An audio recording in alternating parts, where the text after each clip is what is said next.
Hi, everyone, and welcome to The Mind and Us. Welcome to our second episode of The Mind and Us. And as I promised in episode one, that we will be having the esteemed Dr. Ngalomba with us to discuss perinatal mental health. Dr. Ngalomba, as promised, is here with us today. And I've asked him to speak a bit about himself, but also to discuss perinatal mental health so that anyone, in layman's terms, can understand. And he has kindly agreed to join us here today and discuss perinatal mental health so that you can understand. And feel free after the video to place your comments, place your questions, and we will try our best to respond. So without further ado, I will hand you over to Dr. Gabriel Ngalomba. Dr. Ngalomba, welcome and thank you for coming today. Thank you very much for having me. As you mentioned, my name is Dr. Gabriel Ngalomba. Originally, I'm from Tanzania, but I've started my journey to perinatal mental health from as early as 2001 when I joined NHS by degree in mental health nursing. And then I got another opportunity to move within the same trust to another unit where I managed to be connected with a mom who was heavily pregnant and was supposed to be moved to one of the mother and baby unit. So I was one of the named professional who was very close to her. So in the process of moving, they advised me to move with her. So we moved to one of the mother and baby unit where by the time they are not taking pregnant ladies, they are taking ladies after giving birth. Yeah, so that's where I started my perinatal mental health journey. So professional journey. So that's why I went there. I worked there for a couple of years. But prior to that, the original plan was for me to stay in the mother and baby unit for a couple of weeks. But this continued due to what I believe my interest Your and calling, isn't it? my calling in perinatal mental health. So guess what, Christiana? After those few weeks, I got the opportunity to do my master's degree in perinatal mental health. Excellent. So I did that Excellent. one. So I finished that 18 months. And then from there, where our service was expanding, we moved to another unit to make it bigger because by the time we are not admitting pregnant ladies. So it moved to pregnant ladies where we went there. So when I was there, I was very happy because I really, really enjoyed working in perinatal mental health. And then to really give it gives me the different perspective that men, they look perinatal issues in different perspective. But me being one of the professionals there, I learned a lot. And then from there, I became expert in one way or another. And then I was helping other daddies to be aware about what perinatal mental health. And then from there, I got another opportunity again because of the need of the development expansion of the service. I got the opportunity to do my PhD.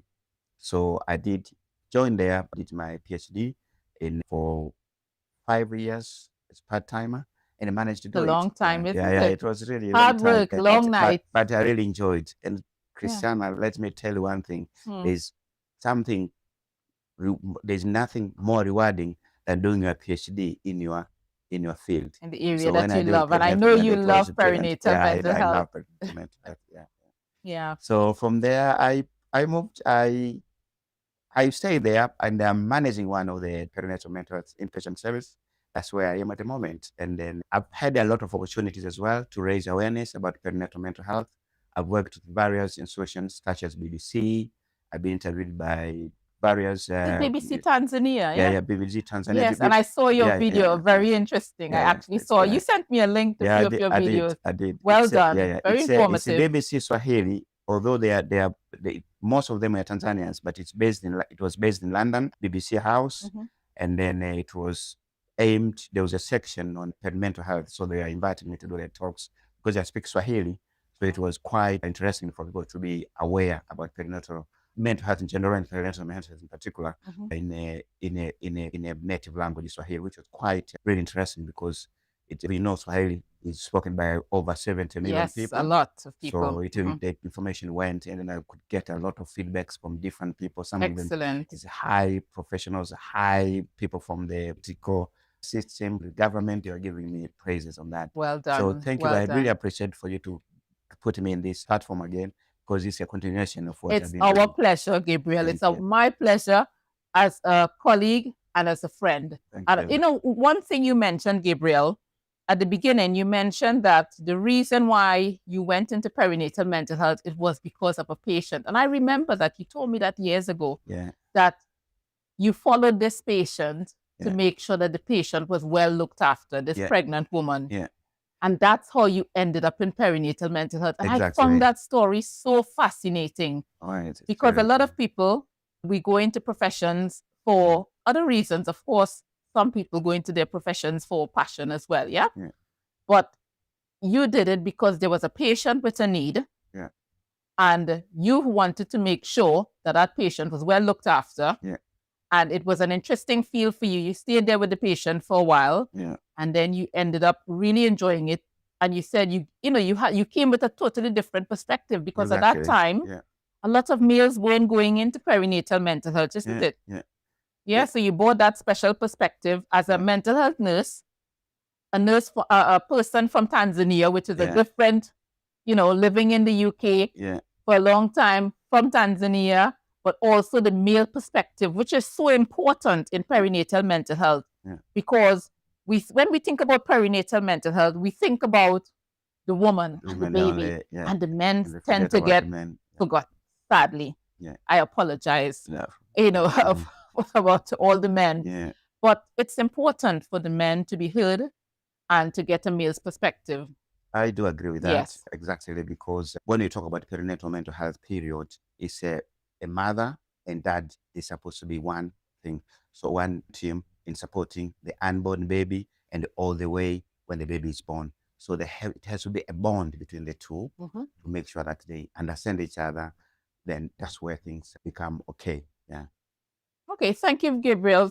Thank you, Dr. Ngalomba, for that insight into a brief history. I know your history is much longer in terms of healthcare, because I've known you for many years. But thank you for that brief history. And it's always good for the audience to know who they're speaking to, Exactly. who they're listening to, who is kind of leading the conversation. I'm not a specialist in perinatal mental health, but you are.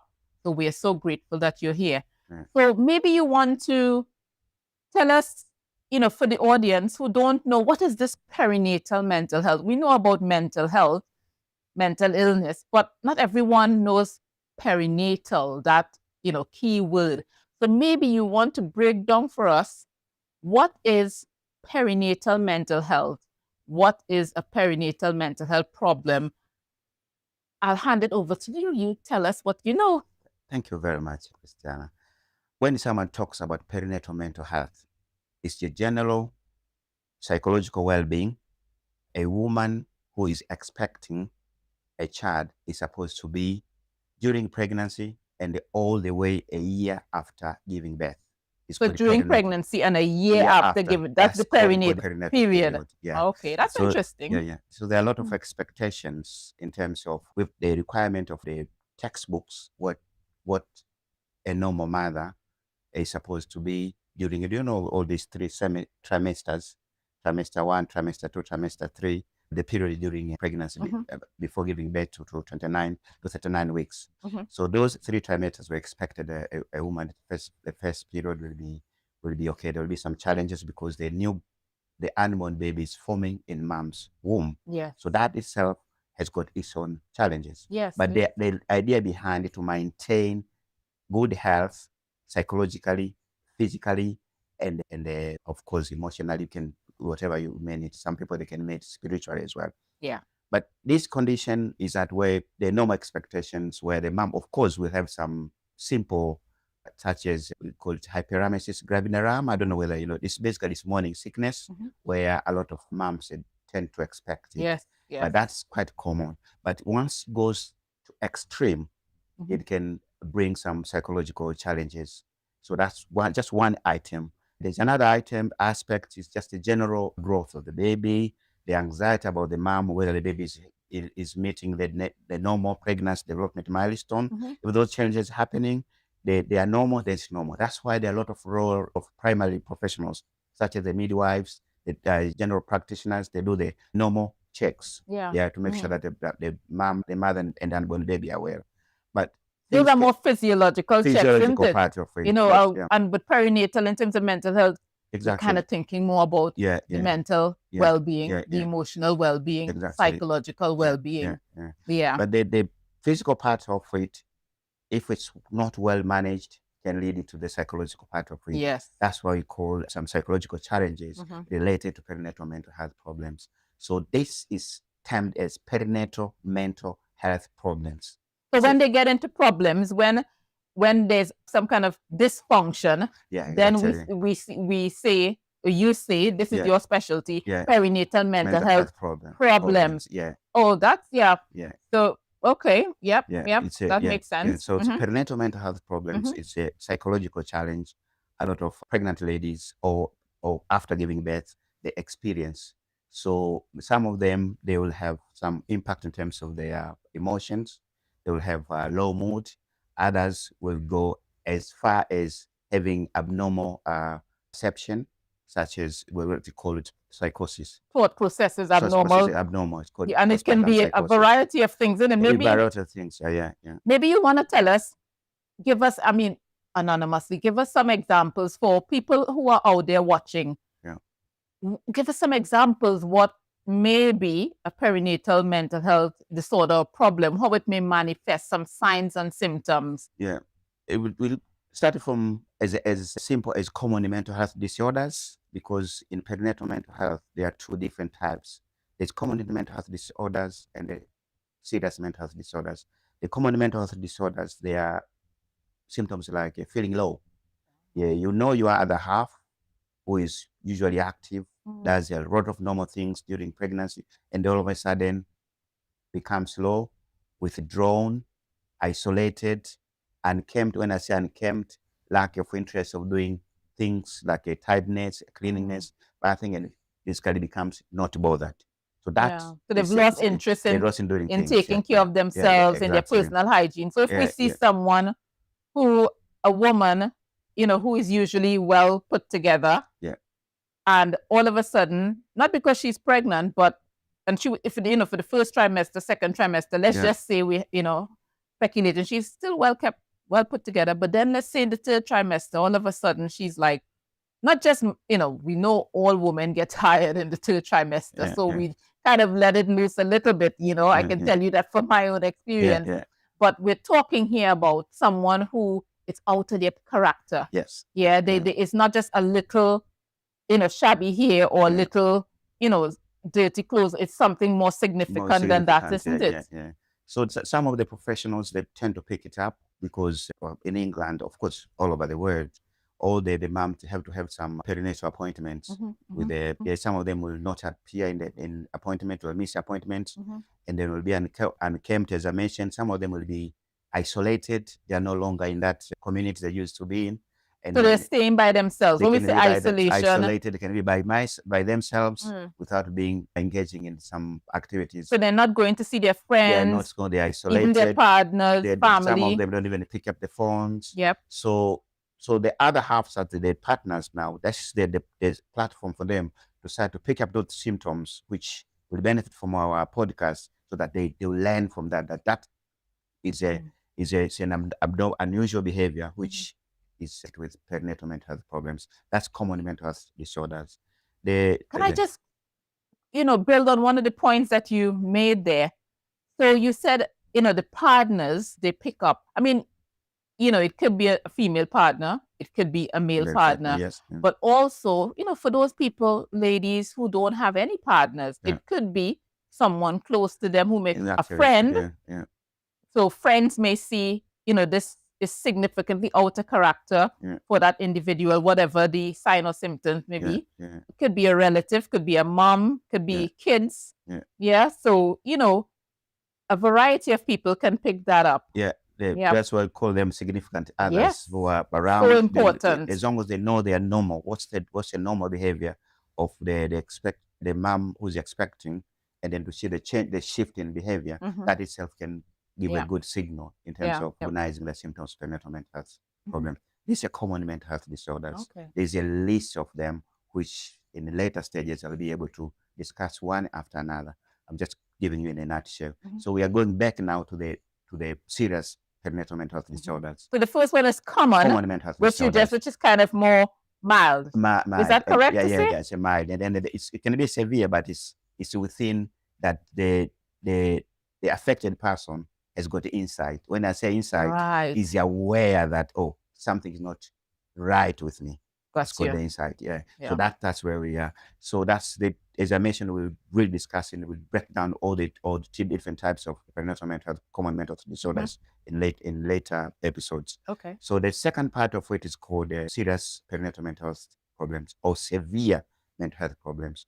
This is where, let me go back to the first one, the first common mental health disorders. The statistics show that in every 10 births, it's at least 2 to 4 will have those symptoms, common mental health disorders. Yeah. So the serious perinatal mental health problems, that's where a lot of mothers, expectant mothers, they will have what we call out of character behaviors, out of normal behaviors. They basically lose their perception. With reality, is it? Reality, yeah. So they kind of lose touch with reality. Reality, yeah. Or they see the world in different perspective. Right. They can have a couple of symptoms, but one of the particular symptoms is called hallucinations, where they see, believe, or touch things which are out of reality, or smell things.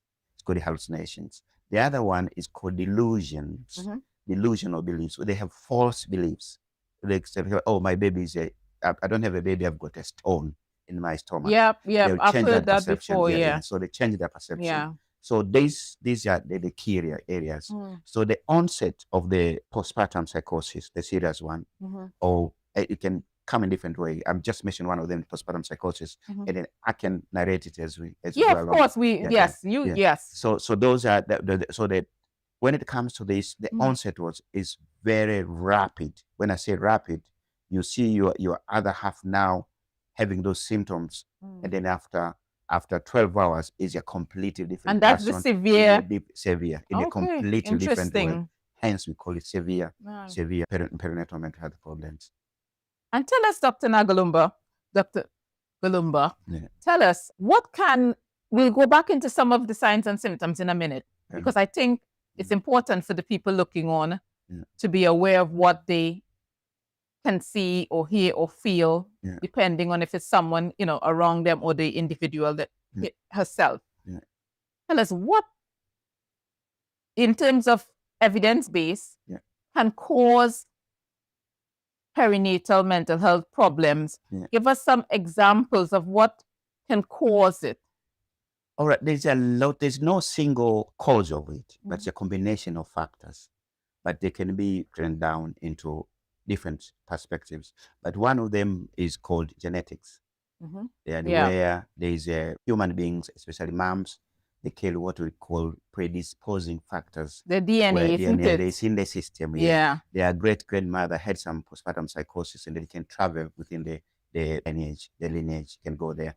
So they're more likely to, if my mom had perinatal mental health problems, or my grandmother, it could skip a generation. You never know, isn't it? Correct me if I'm wrong. But if my mom had perinatal mental health problems, I may, be predisposed genetically to perinatal mental health problems, or my grandmother. It may not happen. It may not always be the case. But I could. It makes it more highly likely. Is that? That's true. And then that's why they suggest that there's a 50% chance of having some perinatal mental health problems if there's a history in the family. So once you know that symptoms, we'll discuss in later stages, is that it's easier, if you know it, to declare it. So once you declare it, it's easier to protect, to prevent, than going to having the postpartum or perinatal mental health problems. So in the history, when they're doing, the healthcare professionals are taking a history of the expectant mom, it's likely that they will ask if it's known whether there's a genetic connection, whether your parent, your mom or grandmom It's called, had. yeah, it's called collateral information, called collateral Oh, history. yes. Yeah, Thank you. yeah. So it doesn't only fit with postpartum psychosis only. There's other conditions as well, such as, I don't know whether you have heard which called eclampsia or preeclampsia. It's a blood pressure problems in the family. Yeah. And then a lot of families with a history of blood pressure, if a lot of if there's a blood pressure in the family, there's a lot of moms, expectant moms, are advised to be open about it, because postpartum, particularly postpartum psychosis, is linked to what we call eclampsia and the preeclampsia. Basically, Okay. it's blood pressure problems during That's pregnancy and after giving interesting. birth. Yeah. So that actually another is a 50% chance. If you don't treat preeclampsia area and then don't treat it, can lead to some symptoms of postpartum psychosis. That's very interesting. And I think it's very important to note. It's very important to note because it's quite common preeclampsia, isn't it? Very common. Yeah. Yes. Very People common. need to take that Yeah, seriously. serious, yeah, because once Okay. it does it definitely leads to postpartum psychosis. There's a huge research suggesting that, and then Okay. interestingly, in later age, I'll tell you in my findings of my research as well. About over 8 mothers are interviewed who had postpartum eclampsia and the preeclampsia end up having postpartum psychosis, because it took time for them to pick up that they've got some history of blood pressure problem in the family. Okay. Yeah. So you mentioned one of the causes can be genetic. Yeah. What other, give us a few, I know there are loads of different reasons or causes, but give us another 2 or 3 maybe common, predispositions or causes that can cause someone to develop. Okay. We mentioned about physical part of it. I mentioned about hyperemesis gravidarum, the blood morning sickness, and then I mentioned about blood pressure problem, preeclampsia and eclampsia. High blood pressure during pregnancy, eclampsia, high blood pressure after giving birth. Right. So that's the difference. Okay. Yeah. So those 2 things, on the physical part of it, if they are not well managed, they can lead into postpartum psychosis. Okay. Remember, those 2 things can impact sleep. So that's physical part of. So sleep has got a huge influence in terms of mothers with physical health conditions to lead into postpartum psychosis. So we mentioned about predisposing genetics. We mentioned about the physical health, and then there's another part of it is called any stressful events. Okay. The stressful events is linked with things like labor. You've got labor, the trauma around labor. Yeah. Maybe the baby has got some physiological problems. You have to do appointments about all the babies. In fact, the mom is not eating properly. So those things can really have the impact in postpartum psychosis. But usually it's given a diagnosis of postpartum psychosis with, they call it PTSD, post-traumatic stress disorder. Yes. Yeah, Yes. where a person will have some, what we call rituals, will have ruminations, will have some intrusive thoughts that, these intrusive thoughts around the causes of their unsettledness. Okay. Yeah. Okay. Yeah. Any other cause that you think that the public, really would need to know about? I know we have limited time, of course. We can discuss this for hours. But any other cause you think that would be significant for the people to know about? Yeah. Let's group them as social factors. Right. Social factors, they are, I know it sounds minute, but it's very, very real. Social factors can be as simple as immigration. Yeah, one mother is moving from one country to another, and they're settling, and the difference in cultural observation of things, that itself can lead to some postnatal mental health problems, especially perinatal mental health problems. Especially, let's say you are an immigrant from Africa, let's say from Tanzania, you're coming into England. When you are in Africa there, as soon as you are pregnant, you'll be surrounded by aunties, uncles, everybody around you to make sure that Cultural difference. cultural. You're here, you're just alone, you and your partner, and your partner has to go for the shift work. Yes. And then there's no interest, so those can cause as well. So that isolation due to immigration can be another factor. And then another issue is a strained relationship. Strained relationship. All these are under social factors. Yeah, of course. Strained relationship is that when the other half does not does not have a clue about postpartum psychosis. And they said, oh, yeah, perinatal mental health problems or postpartum perinatal and the postpartum, they are the same. They are the same Yeah. postpartum. Yeah. Yeah, so they're almost the same. So that's where the husband will be, the partner will be frustrated, or this one is lazy, but without knowing The real the root cause cause of of it. the Right, yeah. behaviors. That's why I've always been very, very active in social activities like these ones, as this podcast, to raise awareness about this, the importance of the people to be aware about perinatal mental health problems. What about, I know you mentioned to me before about when you talk about strained relationship, even relationships where the mom and the dad may be having difficulties and it Exactly. affects the Yeah, mom psychologically, exactly. Yeah. or there may be problems within the family. family, yeah. Any kind of social pressure, extreme social pressure and things can cause Exactly. any Cause a problems. lot of disturbance during your pregnancy. Yeah. There's finances, accommodation, all these can fall under one umbrella. That's why I term them as a social factors, which can really lead to someone experiencing the psychological challenges. Okay. Yeah. Interesting. Okay.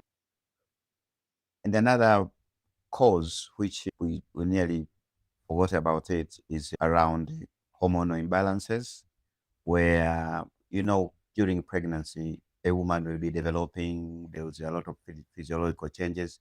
So automatically it tends to have impact on hormones. So when there's a hormonal imbalances can lead to some psychological challenges and then what's called perinatal mental health problems. I know there are a lot of hormones, but I just pick up a couple. One of them is called serotonin. Is the one which usually deals with mood. So if that one is not balanced, it can bring either if serotonin is low, it can bring depression. If it's high, it can bring some mania where the person becomes hyperactive, and doing some things which are really becomes quite energetic. Another one is called a dopamine. Dopamine is one which is the one which make you to Christiana. You get you saying, if you know what I mean. Yes. It's called the Yeah. saying. I know about that neurotransmitter. Yeah. But the higher the dopamine, that's where you lose your reality. You become quite a little bit hyperactive, and then your perception can also change.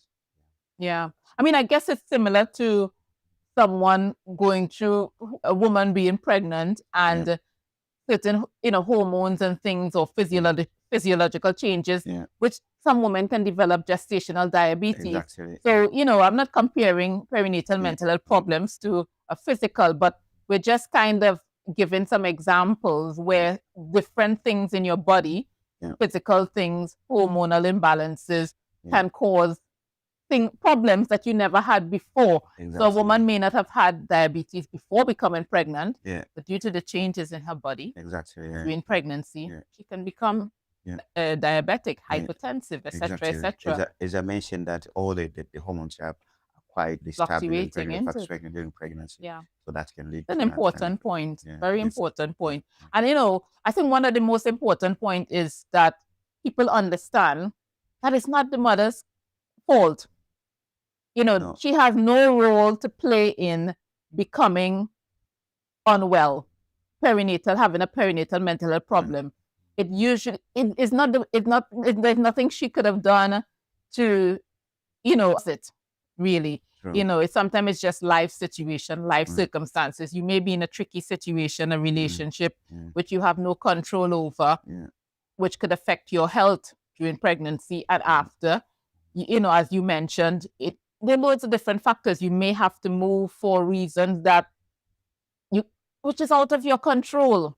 Yeah. So what we want to emphasize is, in terms of causation, is that we don't want mothers or even fathers to really blame themselves for the cause of a perinatal mental health problem, because the problems are so vast and so different and so interdependent sometimes that you don't know which one caused the other. Sometimes, you really genuinely have no control over most of it.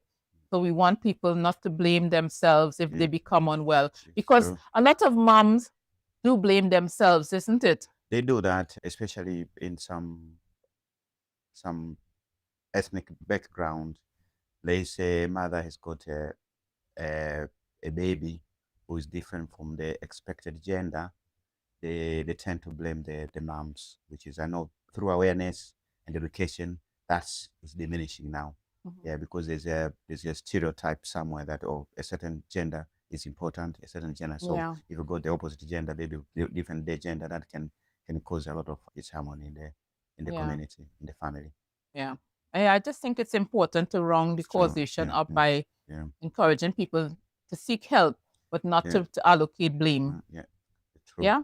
Yeah, the blame goes to partners as well, especially when the family of the expected mother, they see their daughter behaving strangely, Mm-hmm. and then they said, "Oh, what have you done to our Yeah. daughter?" Yeah. So that's where there's a really huge importance of raising awareness about perinatal mental health.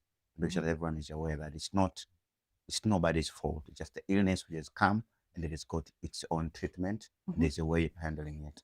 Yeah. That's why I say perinatal period, perinatal mental health during perinatal period is very important to Yes. reduce the other challenges. But Dr. Galumba, we have covered quite a few causes. Yeah, we've Yeah. covered quite a few causes of perinatal mental health problems.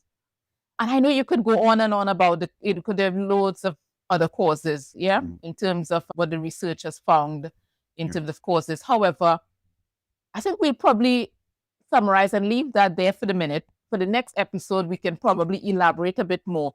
Maybe if we can go into some of the treatments, as you've worked on the wards, the mental health wards, perinatal mental health wards for many years, you've worked with a lot of families, the moms themselves, the partners, and the family members. Yeah. Maybe you could give us a bit of insight into treatments that are evidence-based treatments that are out there for people who are experiencing perinatal mental health Yeah. problems, Yeah. during pregnancy and the 1 year after. Yeah. We have to say a disclaimer that these treatments we're talking about, what we'll be talking about, may not work for everyone. Each and every person need to follow the treatment given to them by their healthcare practitioner. We're just generalizing in terms of what the evidence shows. We're not making any medical recommendations or Mhm. treatment recommendations Yeah. for any particular person. Yeah. We're just talking about some of the evidence-based treatments. Would Yeah. you Yeah. agree? Yeah. I do agree. So I think one of the main treatment issue people are supposed to be aware of is that there are services out there specifically designed for mothers with perinatal mental health problems. We've got what we call perinatal mental health services. People should not be scared about it. It's a service which is there. Interestingly, it starts as early as a mother is planning to have a baby. If there's a history of mental illness, Mm, they give what we call preconception counseling. that's good, Yeah, isn't it's it? called a Yeah. community parental mental health Hmm. services. Okay. In UK, we've got over 55 now. Mhm. And then I know it's spreading across the globe, but in UK, we know that. So what these services do is they link with the primary care services, Like the like the GP, isn't it? GPs, midwiferys, Hmm. health visiting. Yep. Those are the first contact of pregnant ladies. Hmm. So once the professionals from the primary care level, they pick it up, they link up to the community perinatal mental health services where they start to work with the mother, basically, and the family as well. There's what we call psychoeducation. You educate the family that this is a sign of perinatal mental health. Please do this, do this, do this. Yeah. So that's one. So at that stage as well, it all depends on the level of risk. If even a mother is really, the risk is high in terms of the other side of mental illness, like I explained to you, the severe perinatal mental Yeah. health. Because you If it's mentioned there's severe, common and yeah, the there's common, severe. the severe one, Yes. we can consider even they use the inpatient mother and baby unit. So that's admission. When you say inpatient, you mean they can be admitted. To mother and baby unit. And would they be admitted? Would the mother be taken away? Let's say this mother has given birth and she's experiencing perinatal mental health problems. Is there provision for the mother and baby, or would the mother be taken away from the baby? We talk from pregnancy. There's an inpatient admission for mothers who are pregnant. Yes. From 32 weeks. the last trimester.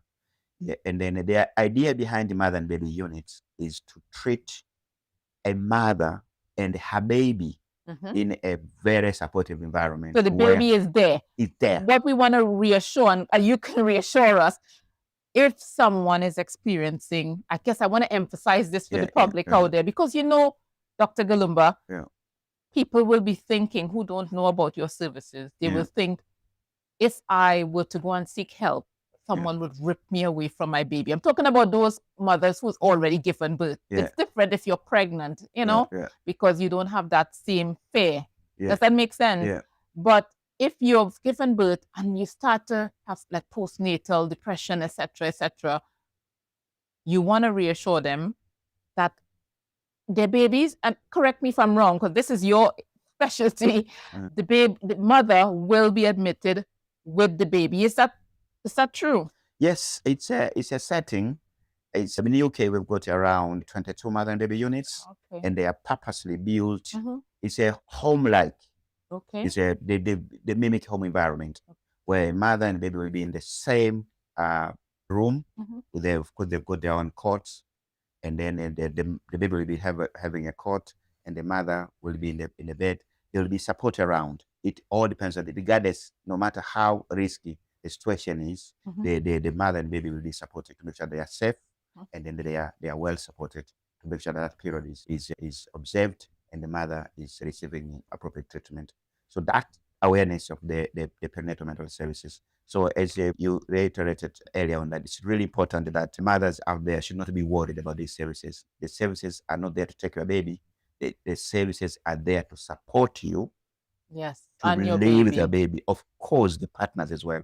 In some mother and baby unit, partners are allowed to sleep overnight. Wow, but in the other areas, they are not allowed to do it. It's called the difference in levels. We call it parenting assessment. The other one, you don't, but the partners can come as early as, let's say, 9 o'clock. And they can stay as late as 10 o'clock to make sure that the family bonding continues. Really good, isn't it? And then it's an opportunity as well to support fathers as well at that particular time, because the statistics indicate that even daddies, they tend to suffer some form of psychological challenges when the other half is having some perinatal mental health problems.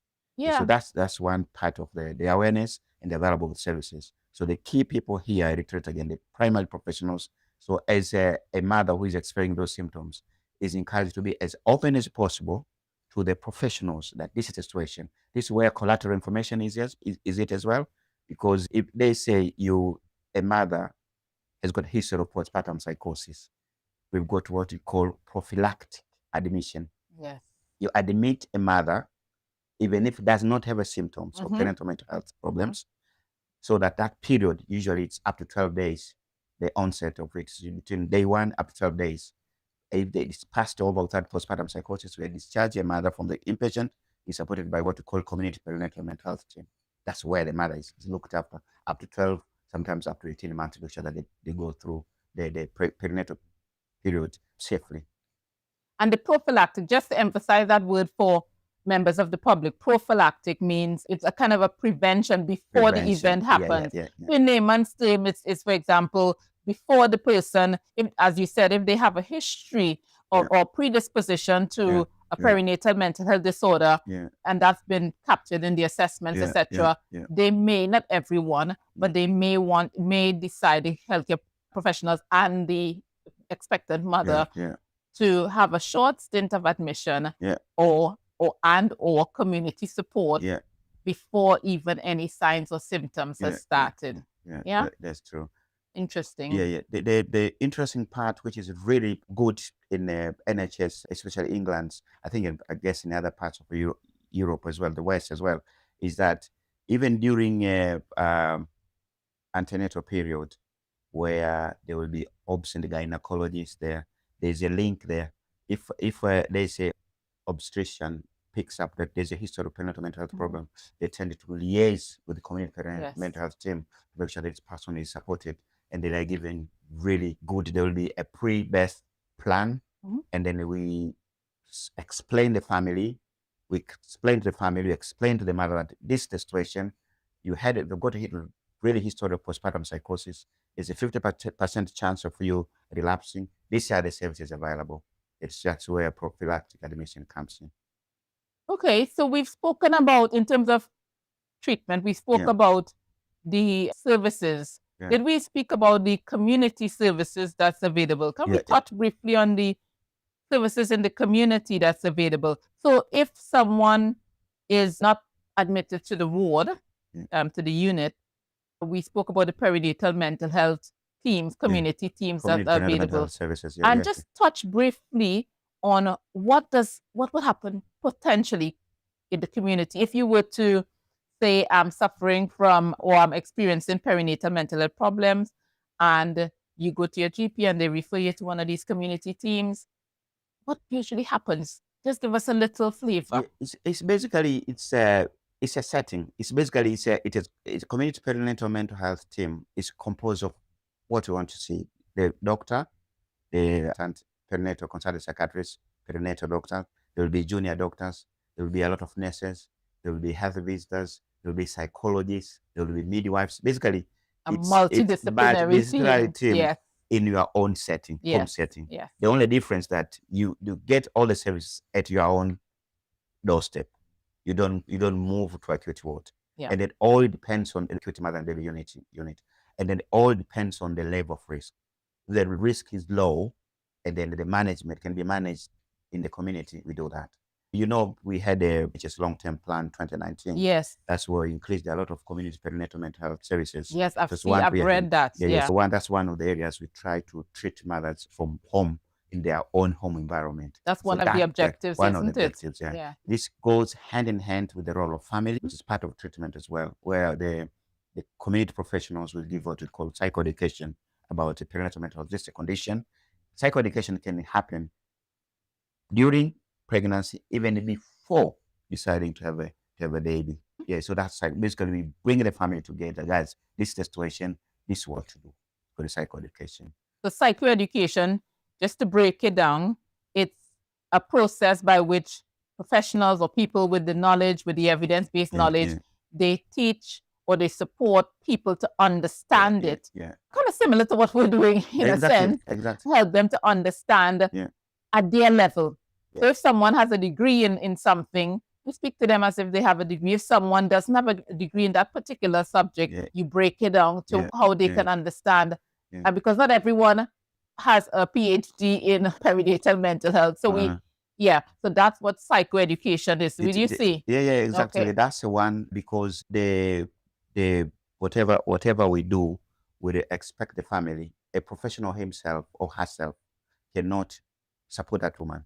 That's what we call, I remember we much have heard the word triangle of care. Yes. Where there's a family one side, a patient there, or a mother there, and the professionals there. We cannot work in isolation. This is where psychoeducation comes interconnected. And then it has got a very important role to play in terms of following treatment plan. For example, some of them will be prescribed medication, which is another, which you will go on to in a minute. Yeah. Another medication. So that's what the role of family. Some of them will not have insight that I need to take medication, but having that psychoeducation to the family, they'll be able to say, oh, have you taken a medication? You count. Or did you take a medication? That's it. Or you need to rest. You need to sleep. You need to do something. That's where the role of family is there. And linking with that the absence of it as well can cause a lot of psychological challenges to mothers who are living in isolation. And that's why it's so important, psychoeducation, not just for the patient themselves, but for the family members, as you mentioned, because if someone has insight into what they're experiencing, that's great. Yeah. Even if someone has insight, they may still need support in someone going to collect something, understanding that their behavior is not their own, they're not causing it. Yeah. But also an important aspect which you just mentioned, and I want to emphasize why psychoeducation or educating the family members are so important, so they can be so supportive to that individual or to that family unit, whether it's a single parent family, a nuclear family, etc. Because as you said, if someone doesn't have insight, if the mom doesn't have insight into what is happening to her, then if the family and the partner are aware of it, they've been educated, they have the knowledge of it, they will surround her with support, which will make things, the risk, it lowers the risk to that person and to the unborn baby or to the baby, depending on what period of perinatal health. So it's so important that the family and the partner, particularly the partner, they're involved in the care and treatment of that individual, isn't it? I do agree with that, because the family are the one who will be able to even to link up with the professionals, because they say the symptoms happens basically in the middle of the night. So if they got the appropriate telephone numbers, they'll be able to contact and they'll be able to get support. And they're the one actually living with the person. The professionals can't see what's happening in your home 24/7. So it's so important. It's very important. So thank you for that point. That's a really important point. Maybe we can look at, in terms of treatment, medication. Again, the disclaimer, we're not recommending any medication to anyone. This is not for diagnosing or treatment. This is about the evidence-based, what generally may happen, but each person's care and treatment plan is individual. But what, in terms of medication, do women get medication when they're pregnant, or after pregnancy, to treat perinatal mental health problem? Tell us about that a little bit. There's a wide range of medication out there, which is been evidence-based that they are safe with the babies, even during pregnancy. They are all called, they've got a single term called psychotropic medications. So where they can be broken down into, let's say, as I mentioned earlier on, that in later period I'll give you the symptoms for the different types of prenatal mental health problems. But the one group particular is called the antidepressants. That's what can be used during pregnancy and all the way after giving birth. There is what we call antipsychotic medications. That's where they treat the psychosis, the severe mental health problems. There's the mood stabilizers. They still can be used. And then I have to reassure you that most of these psychotropic medications are safe for a mother to breastfeed as well. That's important to note, isn't it? And then, of course, they've got their own side effects, but we, as a professionals, we've got the duty of giving them that this is the positive, this is the negative. So there's a wide range of medication. And they make an informed choice. You all weigh up all the risks and the benefits, and you notify the mom. Of course, if the mom has capacity to understand. If they don't have capacity, that's another, best interest situation. And then you discuss it with if they give you permission, of course, with the partner or with the family, depending on the permission. And they make what we call in the clinicals informed decision. So you give them all the information, the pros and the cons. And then they come in different forms. Can come in tablets, form, or some of them, if we are not bothered to take medication every day, they come in the form of injection. The good thing about injection is just once, maybe fortnightly, or once a month. They're long acting, some of them, they're long acting. So it's really, they all services out there. They need to reassure people, especially from ethnic minority people. They've got this myth that some form of treatment tend to affect, to make them unwell for the rest of their lives. So they are very anxious around injections, depot injections. So by that, I can reassure you that it's safe. The advantage of it that you don't take tablets every day. Take once after 4 weeks, which is quite good as well. And then it's always temporary. But a certain period of time, it stops. It's not there for good. In some cases, the moms can stay with that for as long as 6 months, others 12 months. But if a mother has got a history of mental health illness, then before giving birth, let's say a mother has got what we call schizophrenia or bipolar disorder, so the mother will be advised to continue taking medication throughout their lives, which keeps them well. So that's another area. And then okay. But I think, as far as I'm aware, they would be advised, but sometimes moms decide not to take medication, isn't it? It happens that's why the impact of it can be quite severe. That's why there are a lot of what we call relapse. The mother will recover after a certain period of time, will relapse. So it's really important that you follow medical or professionals' advice before stopping taking medication. But it's usually a lot of mothers I meet up there. They say, "Gabriel, I'm out of medication. I don't take medication."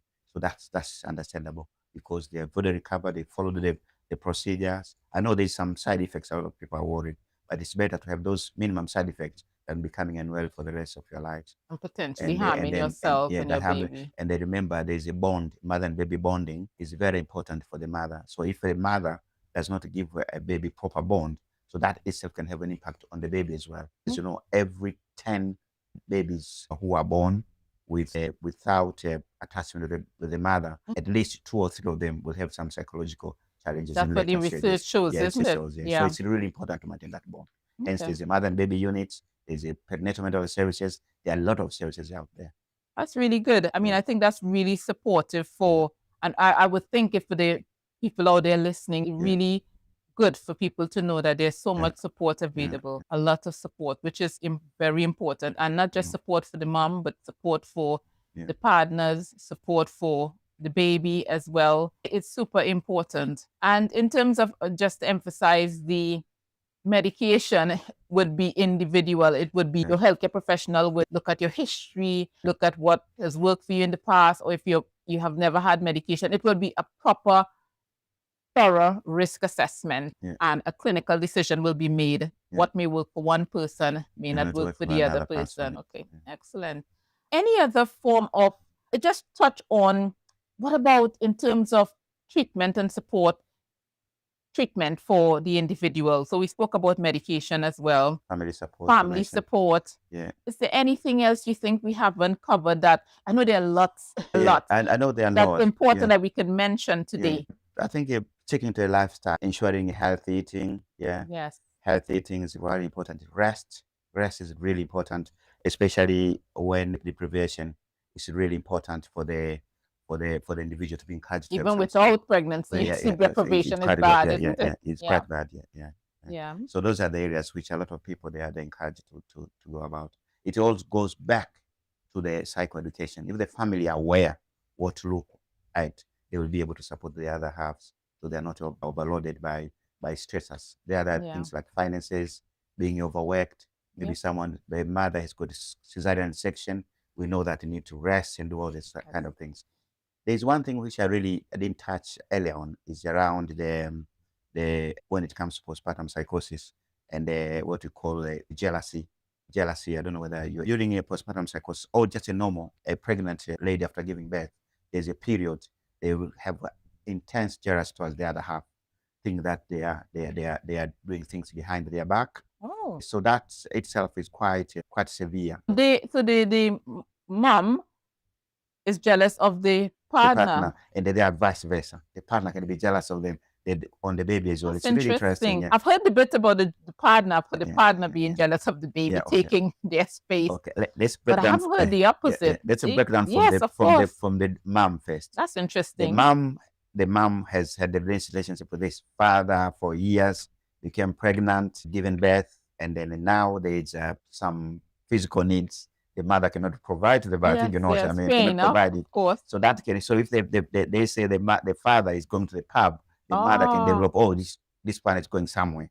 Going somewhere, doing someone suspiciousness. That can lead to mental health needs. Okay, enough. And then the other way around, the other side as well is that a lot of moms, we mentioned about hormonal imbalances. When they recover from giving birth, they may not have that urge of intimacy. If you know so that itself, it puts off a lot of moms that I'm not interested in any sexual activities with my other half. So the partner now will think that, oh, this lady, because it must be doing something behind my back. Maybe the mom is 3 months postpartum, 4 months, and they're recovering. So that jealousy can end it up to the baby being blamed. The partner can blame the baby that it's because of this. That's why the rate of attention may diminish, may slow down, especially when the mother gives a lot of attention to the baby, and the dad thinks he has been abandoned. So those are the areas, a lot of things they tend to happen. So I'm going back. It's really important for the family out there to be aware and to understand the dynamic. Because the research shows the mother after giving birth can not have interest as long as 6 months. The effect can be flat. Although they say the minimum is 40 days onwards, and then connected to that as well, because of the jealousy, the mother can be open to the partner as early as less than 40 days. So it can lead to a lot of infections. Yes. If the mother is not recovered properly, Yes, of So course. we have to really balance on those I'm sure things. most. And then that's where the role of midwives, the health visitors, they are there to understand the where. partner. Yeah. Another risk as well, that on those few days, the mother can easily become pregnant. So that's why we talk things around That's important to know as well. as early as possible. Talk about Wow. contraception, either natural or whatever the contraception is, Choice. Yeah. because it's really healthy for the next baby to have at least a big interval. But if the interval is quite short, cannot be. The mother need to recover, heal, Yeah. and then Can be stressful that's as why well. we reiterate the importance of family planning. Yeah.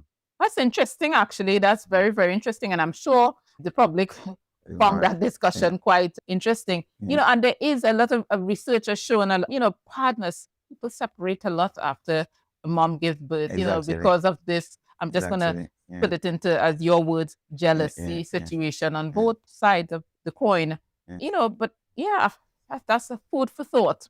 Yes. Yeah. Yes. So maybe what we can talk about. So we've kind of talked about some of the causes. We've spoken a bit about some of the treatments. Yeah. And we have touched on what you can do if that's the individual who is pregnant or has given birth in the last year, within the last year after, has given birth within the last year. Yeah. And we also touched on as well how the family can support, and the support services that are out there to support people in terms of perinatal mental health. Is there anything else in terms of mental health problems or perinatal mental health that you believe that is really essential in this episode for the public to understand?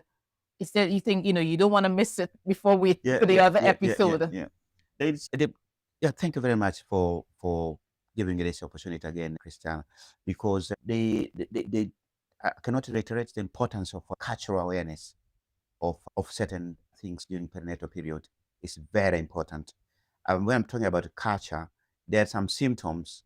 A lot of professionals, they can think it's mental health while it's not. Yeah, so those are the cultural. It's really important. This is the West being the multicultural place at the moment. The role of culture is very important. I'll give you an example. Is that first of them is around the pain treatment, management of pain postnatally.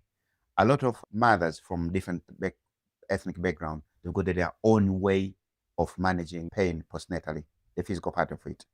Yeah, we're talking about massage, the use of hot water. But here, it contradicts with the Western, because the Western part, everything has to be risk assessed. But those are the areas that are very key. There's some cultural elements which they really need to be put into consideration when a mother is being supported perinatally, whether it's got a perinatal mental problem or does not have a perinatal mental problem. This goes hand in hand with the professionals being aware.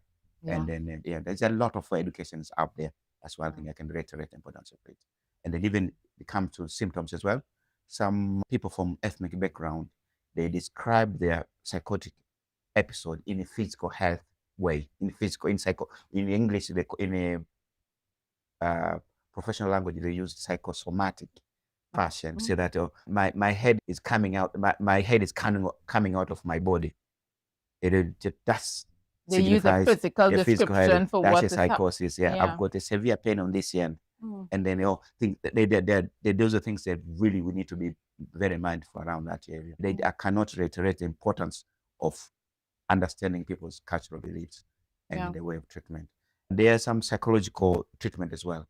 I know there's a lot of talking therapy we'll touch in later stages, the CBT and everything, but the people from ethnic minority, they've got their own psychological way of managing psychological perinatal mental health during perinatal period.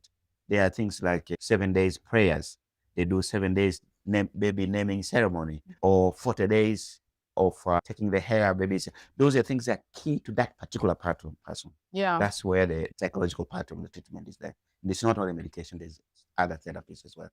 And that's important. That's an important point, because it's important because the professional need to understand and the individual need to understand. So in the sense, when I say the professional, sometimes tradition and culture can be mistaken for psychosis, for mental illness.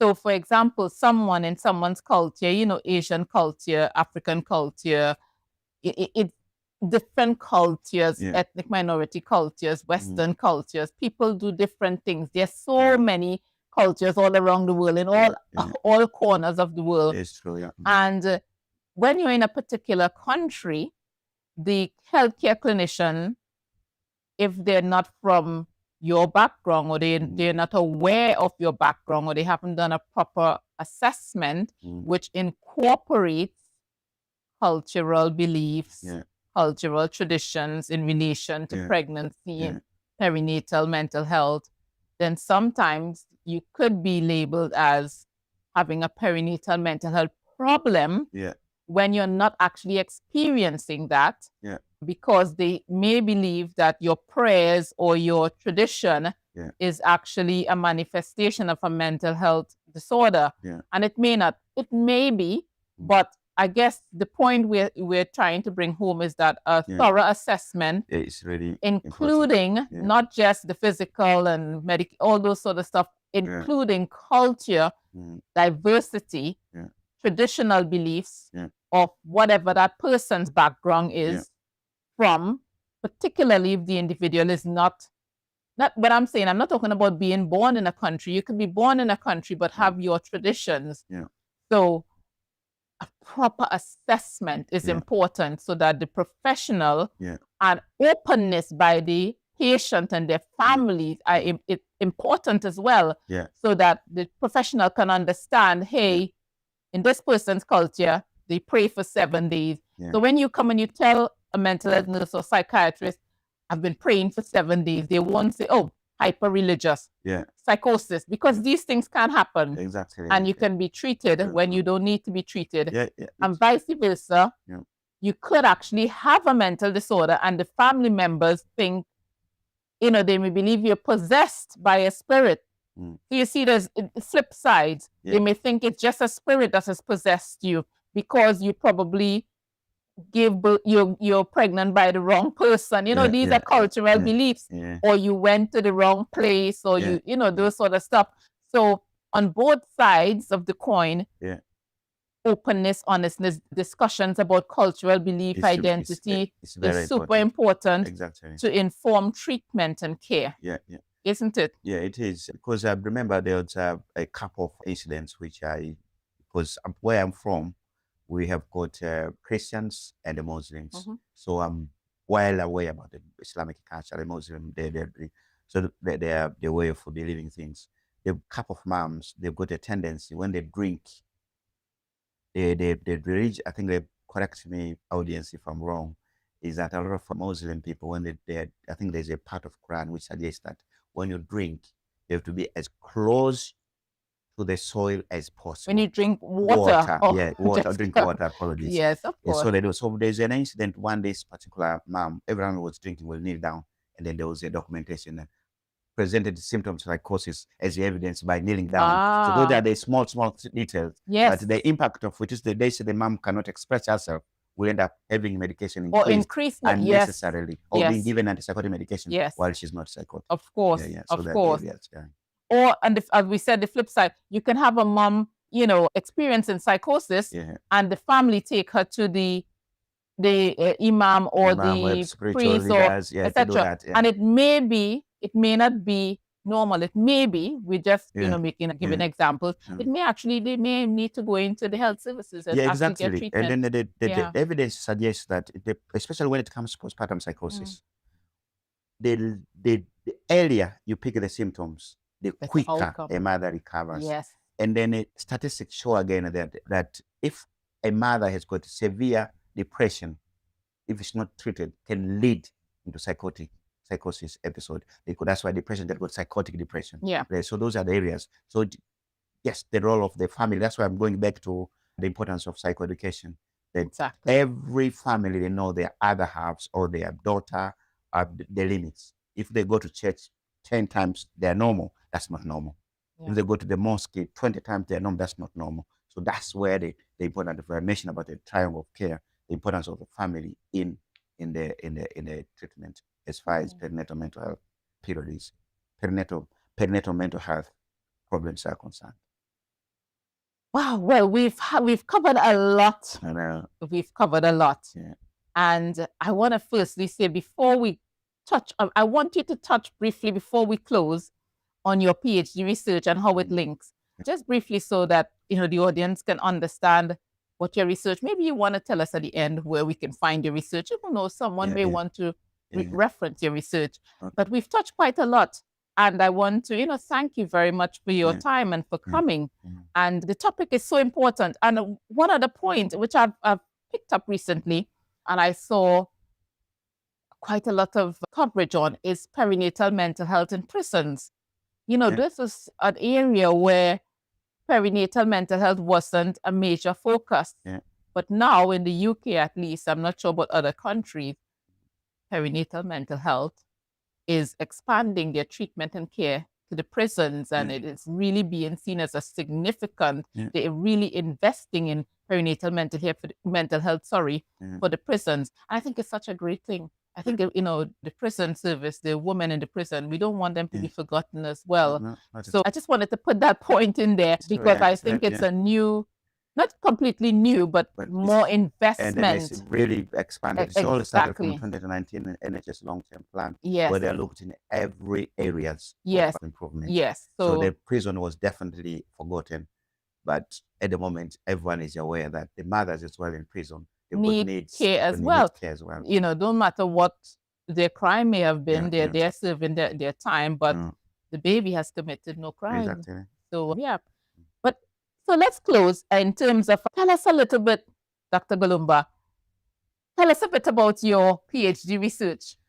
Okay, working in the perinatal mental health as an African migrant person, I picked a lot of challenges affecting migrant women. One of the challenges was around access to perinatal mental health services. Most of them, they used to come either handcuffed or under severe police escort. And then the majority of them will have what we call postpartum psychosis. They will be running up and down. So I was really curious to see, what is this? And then how can I help this one? So I started doing my literature review. And then I picked up a lot of things that this area was less. Tell us a bit about, what is a literature review? We want literature review is where you go through different articles, research articles, to find out whether what this one has been researched and what were the findings. So I was quite broad, but the more I keep on digging, I became quite specific that majority of sub-Saharan African migrant women who were accessing perinatal mental health services had the same route. One of them, they will have to go to general acute mental health services, and there will be a temporary separation between the mother and baby. And another one, all of them will have some psychosis. And then the third one is that all of them will be on section. Section is a compulsory admission order under the Mental Health Act. And the social services are heavily involved. So I was so curious. So when I looked at around that one, I picked up there was a gap in it. So the gap was that the little was done around the area. So I did my research. I chose a topic which the title is Perinatal Mental Health, Lived Experiences of Sub-Saharan African Migrant Women who have accessed services in the UK and have developed mental health problems. So that's why they really target group, because they are the one who are having a lot of similarities. And then, so from there now, I did what we call phenomenological study, where I had to use the individuals by interviewing them in order to get their lived experience, exactly how it is. So the timing of it was around when they are discharged, so that they've got nothing to do with the service, because I wanted a true picture. How did they come into services, and then what was it like? You didn't want them to feel fearful of expressing themselves while they were in services. So I did what we call qualitative research. And then in the process, I joined where I cannot hide Middlesex University. And then I met with a Thank you professor, to Middlesex University. particularly Professor Helen Allen, the one who was, she's a specialist in the perinatal.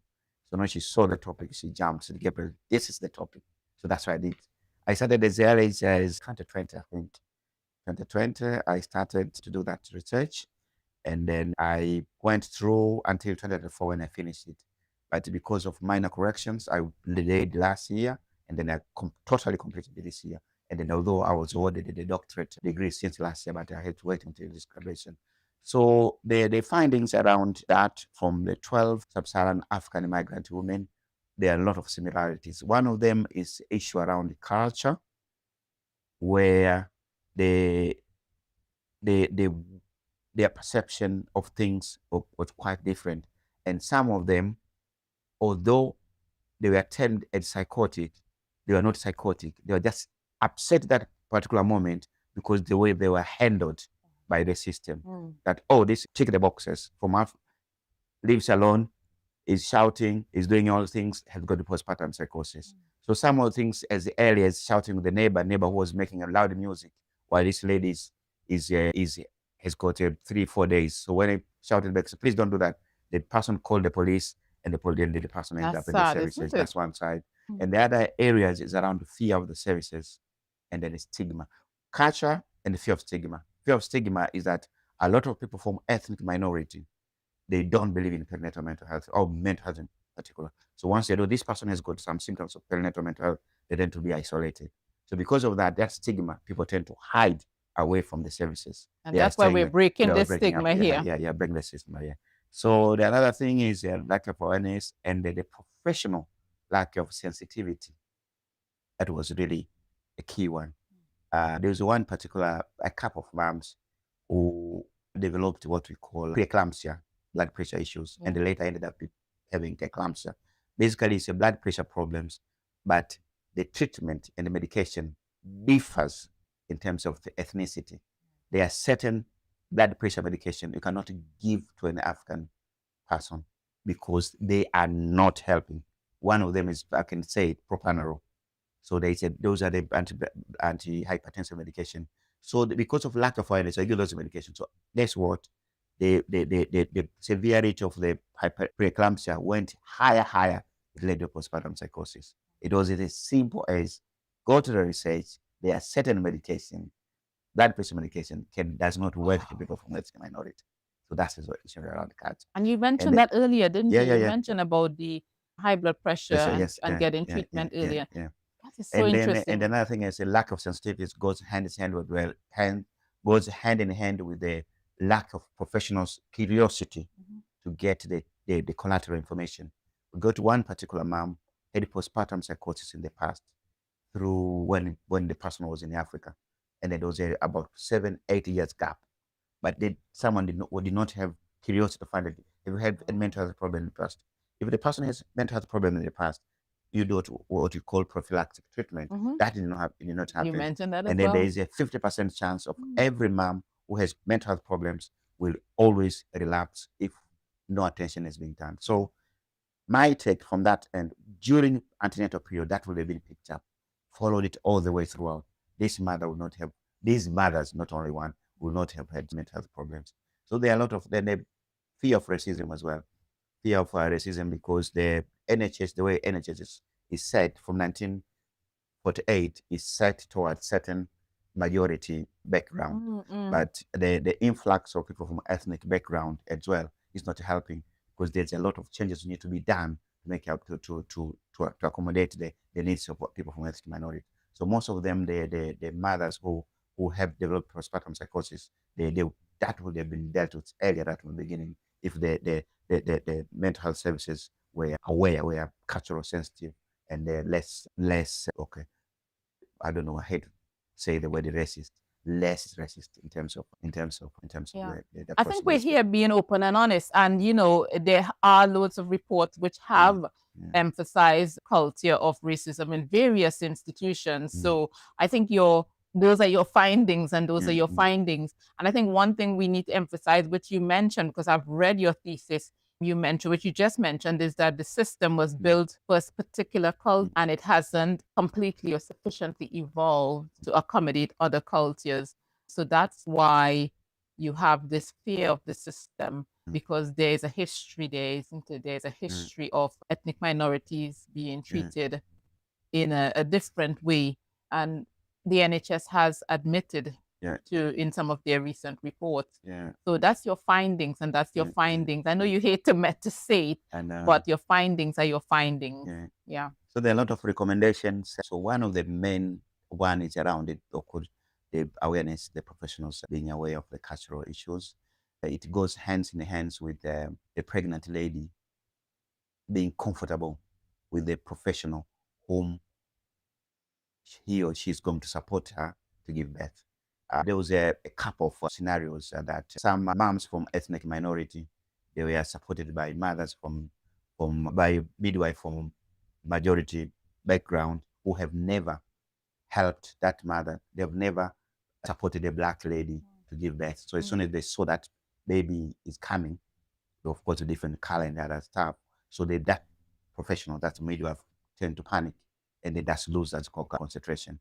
And so those are the areas a lot of people have picked up. One mom particular saying that the midwife had to shout during the process of giving birth. It was a natural vaginal delivery. So those are the small details, but they are very important to the mom because they've never given birth to a black baby. So the patient, the mom, wanted the midwife to shout, which was part of but the midwife shouted. The midwife panicking has never given birth to. The midwife had never given birth to a black baby. Yeah, so when they saw the panic, those are the areas. That's interesting. So those are the areas. It's quite common. Two of the moms I interviewed, they had that similar experience. And that sounds like a normal human. That sounds like a normal, but a human response. Probably to her. So that's I wouldn't say it's normal because I wouldn't probably shout if I was a midwife and gave birth to a baby of a different ethnicity. But for her, for that midwife, it probably shocked her in some way. Because she's never done it before. That's really the importance of preparing making a lot of arrangement prior to the interesting that. And then it's the interesting part. One of the mothers always say that, guys, it goes the other way. I said, can I please be comfortable by being supported by midwife from my ethnic background? It's just psychologically. So those are things we need to understand from people's perspective as well. Interesting. Very interesting research. And to be honest, Dr. Ngalomba, we can talk about this whole night, whole day because of the topic. And I know I just thought it was important for us to bring this topic as our first discussion because perinatal mental health, you don't see it a lot on the news or in the media. You hear about, all you hear about is like someone with schizophrenia, bipolar doing something, out of the ordinary. But I wanted people out there who may be supporting someone with a perinatal mental health problem or someone who is experiencing it to understand that a few things that there's support out there, a lot of support. All you have to do is reach out or get one of your loved ones to reach out for you on your behalf if you're unable to. And the help is there. The help is genuinely there. And there's no stigma behind it, because you're not the cause of it. You're not to blame. These things do happen. People live in different situations and things can be triggered due to a lot of various factors, which we spoke about. But the important bit is that if you're experiencing it, do not feel ashamed. Do not feel that you're failing as a woman because we know there's stigma in terms of a woman being pregnant, giving birth to certain genders of children, getting a mental disorder or physical health problem doing, there are loads of stigma around it where people will say, well, I'm not even going to repeat it, but I would say try to seek the help for you and your baby and your family and ignore the noise. It's so important, for people not to blame themselves, for women and their partners and the family not to blame themselves. blaming, first of all, doesn't solve any problem. Not at all. Getting the treatment, the help and support you need, that's what's important. And that's why we're bringing the message out here so that everyone can understand what is perinatal mental health problem, and the treatments that are available, the services that are available, and how you can help yourself or your families can help each other. Dr. Ngalomba, before we conclude, please, I know you wrote chapter 4 in a book which you discussed. You mentioned it to me recently. I haven't read the book, I must admit, yet. It's on my book list to buy in Amazon. I'm assuming it's on Amazon. But please just give us a little flavor of what you wrote in chapter 4 and where we can also find the book and where we can find your research, please. Oh, thank you very much. I nearly forgot about the book. Yeah. How can you forget that? It's an opportunity which came from Middlesex University when I was doing my PhD. There was a call from Lotteridge, the printing company. They appointed Middlesex University. They offered them to do a book about nursing, generally about racism in nursing. So the book had about 10 chapters. So out of those, there were about more than 15 or 20 people doing PhD in that cohort. But my research was picked was because of perinatal mental health. Well done. It was picked. Yeah. So the book is called Teaching Racism, Reflective Accounts from Reflective Account. It's printed by Lotteridge, and then it's available. If you type Gabriel Ngalomba researching racism, the book will come. But the main authors who led us is Professor Helen Allen and Professor Michael Trainer. So, but my chapter is chapter 4, where it was picked because, as I mentioned, one of the findings is around the fear of racism. Yes. And the voice of the moms was quite powerful when I was discussing in my preparation for my writing up. So they thought that it's really important to be reflected in the book. So that I was given chapter 4 by Gabriel Ngalomba, researching racism, the sub-Saharan African migrant woman experience of services in the UK. So it's really important.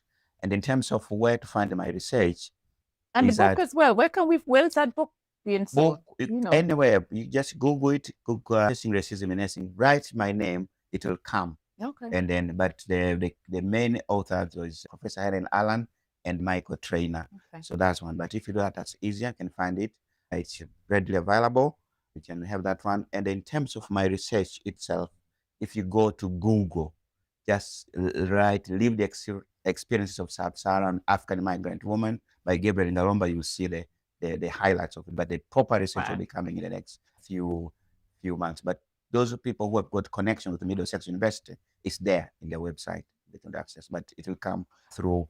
I haven't decided which journal yet but it's in the preparation to be done. And that's an important decision to decide which journal to go with.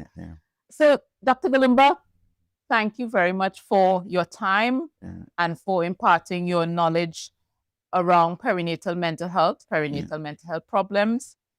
I appreciate your time, and I'm sure the audience appreciates the information that you've given us today.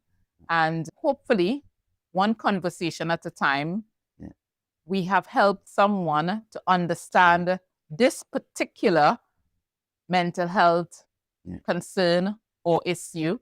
And we have helped someone to understand how to get help or to identify their signs and symptoms. We've helped family members to understand what's happening with their loved ones. And our mission and our hope is that we break the stigma. Exactly. There's nothing to be ashamed of. Perinatal mental health awareness, Exactly. Relating to perinatal mental health problems, or any other mental health problem. And once again, thank you very much. And until next time, thank you. I really appreciate it. Thank you very much. I know there are a lot of topics will be coming about perinatal mental health. We'll break down in single type and then science and treatment. And that will be it'll be really more fascinating. Thank you very much for having me. And I really appreciate your support in this matter. And we look forward to seeing you again. Thank you very much. Thank you. Okay, And thanks. bye. Bye-bye. Bye.